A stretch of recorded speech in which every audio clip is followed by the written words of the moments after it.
Breaking news this hour from Russia. A passenger plane has crashed near Moscow. Russian state media say there are no survivors. The plane disappeared off the radar shortly after takeoff from the local airport. It was destined for Orsk, a city in the southern mountains of Russia, but it crashed early into its flight. CNN senior international correspondent Fred Plotkin is at the crash site and he joins me now live. What are the details, Fred, as you understand them? Hi, Becky. Yeah, we're in Stepanovskoye, which is about 60 kilometers outside of Moscow. So this plane apparently took off from the Domodedovo airport, which is one of the major airports in Moscow, and then made a left turn. And shortly after that, crashed right here where I am right now. I want to just step out of your way a little bit and show you, because the recovery efforts, as we now have to say, are in full swing here. As you can see, there's a lot of fire trucks, there's a lot of police also. It's actually quite difficult for the authorities to bring enough of their forces that they have here into position, because they only have very small streets leading to these small villages. The details that we've gotten is that this plane apparently crashed onto a field here in this village. The Russian authorities at this point in time are not saying yet what they believe is the cause of the incident. They said it could be a technical malfunction, it could be pilot error, or it could be the weather. As you maybe can see, it is snowing quite heavily in Moscow today. So not clear why this plane came down, but the authorities are saying no one on that plane has survived. Becky. Stand by, Fred. I want to get some weather in here. Russia's been blitzed, of course, extremely heavy snow for days. I want to get a sense of the weather conditions where the crash happened with CNN meteorologist Alison Chinchar. Visibility reportedly poor. What are conditions like and forecast to be in the area? Yeah, that's right, Becky. So unfortunately, at both the time of takeoff for the flight and also at the time of the crash, weather around Moscow was incredibly poor. You had not only snow being reported falling at that time, but yes, very low clouds, very poor visibility, and all of those combined do not make for very good weather conditions when you are dealing with flight. Here is a look at the forecast radar. We do expect those snow showers to eventually recede and push back out of the area, likely not until we get much closer into the day Monday. So you still have several hours to go. The unfortunate part, Becky, too, is that temperatures are expected to drop over the next several days. That may also hinder some of the recovery efforts as well. That's the scene so far as weather is concerned. Fred, let me bring you back up. And I want to get for our viewers now some recent air crashes involving Russian airlines. What sort of plane was this? And what is airline safety like in Russia?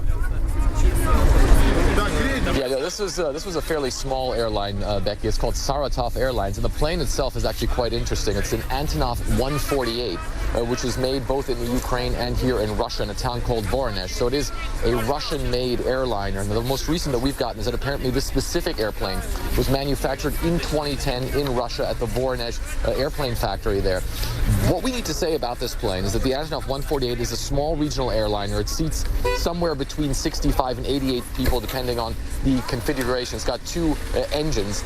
It is a plane, however, that is quite modern. It is a modern, newly developed airplane that only went into service, this very model, in 2009, and the specific aircraft in 2010. So it would have all the new safety features, a lot of it digital as well as the cockpit is concerned. So this is certainly not an old airliner, and also as far as the safety record of this airline is concerned, unclear to see that they have a very bad safety track record. That's certainly something that we can't at this point in time say. So right now it's very difficult to speculate as to what exactly might have caused this crash. The authorities, again, are saying they're looking at several different variants of what might have happened. At the same time, of course, expressing their condolences. Vladimir Putin has expressed his condolences not only to those who lost loved ones, but also to the folks here of this village who, of course, had this awful thing happen right in their neighborhood just a couple of hours ago, Becky. And you've just been standing away from the camera so we can have a look at what's going on behind you. If you can do that again, Fred, as you explain, emergency services, it's reported really battling with these conditions. How difficult is it for them? And just remind us, how close to Moscow is this? Yeah. Yeah, so we're going to pan around again a little bit. You're absolutely right, and you know the conditions certainly are quite difficult. I mean, we drove out here.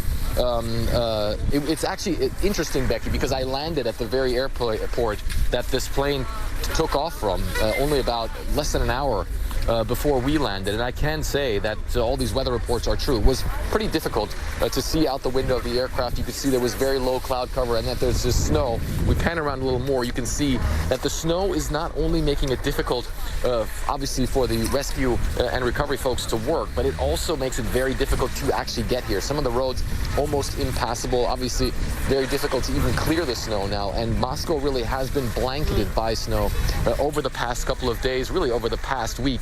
And that's certainly something that's making it very difficult. At the same time, of course, we have to say this is Russia, and the authorities here are very much accustomed to working in these kind of conditions. But yet, the terrain that you see here, the fact that this is such a small village simply makes it very, very difficult to, for instance, move police and ambulances in here. You can see the ambulances. It's one very small road, if we pan around, that they're trying to get down and then move those forces into where the crash site is, which is really only a couple of 100 yards from where we are right now. So this is, for the authorities, very, very difficult.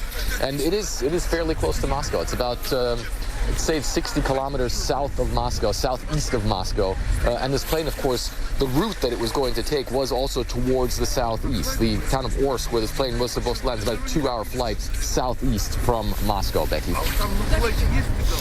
So there is some speculation as to the cause of this crash at present.